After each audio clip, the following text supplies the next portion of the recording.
Russia Ukraine யுத்தம் உக்ரைனுக்கு மிக கடுமையான தோல்வியுடன் முடிந்திருக்கிறது. இதில் வேடிக்கை என்னவென்றால், தற்போது சமரச பேச்சுவார்த்தை, யுத்தத்தை நிறுத்துவதற்கான சமரச பேச்சுவார்த்தையில் ஈடுபட்டிருக்கும் இரு நாடுகள் என்றால், ஒன்று நேரடியாக உக்ரைனை தாக்கிய ரஷ்யாவும், உக்ரைனுக்கு ஆதரவாக இருந்த அமெரிக்காவும் நேருக்கு நேர் பேசிக்கொள்கிறார்கள்.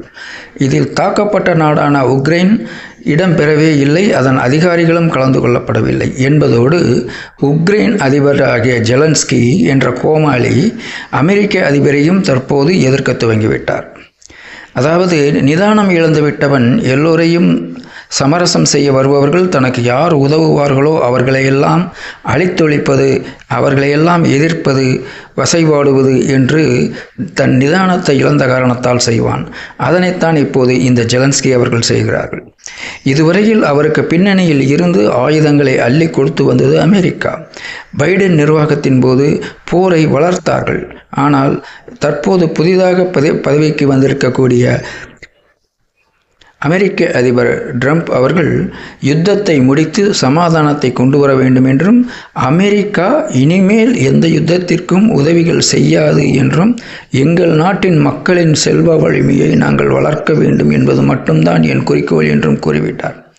இதனிடையே கடந்த 1.5 ஆண்டுகளுக்கு முன்பு நமது பிரதமர் அவர்கள் ரஷ்யாவிற்கும் உக்ரைனுக்கும் மாறி மாறி சென்று இருவருக்கும் பேச்சுவார்த்தையில் சமரசம் ஏற்படுத்த முயற்சி செய்தார். ரஷ்யா நட்பு நாடு என்ற வகையில் பிரதமருக்கு மரியாதை கொடுத்து, அவருடைய கருத்துக்கள் மரியாதை கொடுத்து, நாங்கள் சமரசத்தில் ஈடுபட தயார் என்று கூறிய போது, ஜெலன்ஸ்கி அமெரிக்காவை நம்பி அதெல்லாம் முடியாது, நாங்கள் மிகவும் வலிமையாக இருக்கிறோம், நாங்கள் தான் வெற்றி பெறுவோம், ஆகவே சராசரியாக ரஷ்யாவுடன் எந்த விதமான ஒப்பந்தங்களையும் செய்து கொள்வதற்கு தயாரில்லை என்று கூறுகிறார். இதனிடையே திடீரென ஆட்சி மாற்றம் அமெரிக்காவில் நிகழ்ந்த நிலையில் தற்போது உக்ரைனை அமெரிக்கா முற்றிலுமாக கைவிட்டுவிட்டது.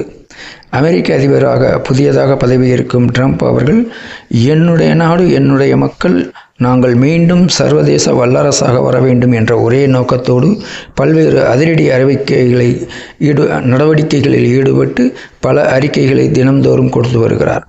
அதில் மிக முக்கியமானது, ரஷ்ய உக்ரைன் யுத்தத்தில் உக்ரைனை அமெரிக்கா முழுமையாக கைவிட்டு விட்டது என்பதோடு, இதுவரை 3 ஆண்டு காலம் தாங்கள் கொடுத்து வந்த ஆயுதங்களுக்காக இப்போது ரஷ்யா பிடித்தது போக மீதியுள்ள உக்ரைனில் இருக்கும் தாது வளங்களை அமெரிக்கா எடுத்துக்கொள்ளும் என்பதற்கான ஒப்பந்தத்தை உக்ரைனோடு அல்ல, ரஷ்யாவோடு பேசிக்கொண்டிருக்கிறது அமெரிக்கா.